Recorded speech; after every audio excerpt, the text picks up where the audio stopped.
বৈশ্বিক অস্থিরতার মধ্যেও ভারতের অর্থনীতি স্থিতিশীল রয়েছে। পাশাপাশি কেন্দ্র ও রাজ্য সরকারের বিভিন্ন উন্নয়নমূলক কর্মসূচির সুফল সাধারণ মানুষের কাছে পৌঁছেছে। প্রধানমন্ত্রী নরেন্দ্র মোদী জনসেবার 12 বছর পূর্তি উপলক্ষে আজ সোনামুড়ায় বিকশিত ভারত সংকল্প কনভেনশনে অংশ নিয়ে একথা বলেন পর্যটন মন্ত্রী সুশান্ত চৌধুরী। বিজেপি আয়োজিত এই অনুষ্ঠানে ছিলেন মহিলা মোর্চার রাজ্য সভানেত্রী মিমি মজুমদার, দলের জেলা সভাপতি উত্তম দাস, বিধায়ক বিন্দু দেবনাথ, তাফাজ্জল হোসেন, জেলা সাধারণ সম্পাদক প্রসেনজিৎ ঘোষ সহ অন্যান্যরা।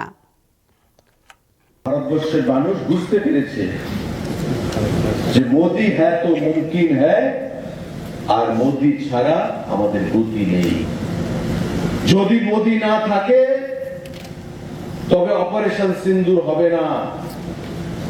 যদি মোদি না থাকতো তবে ওই আজকে আপনারা অনেকেই, আমরা সবাই বিশ্বের তেলের মন্দা চলছে,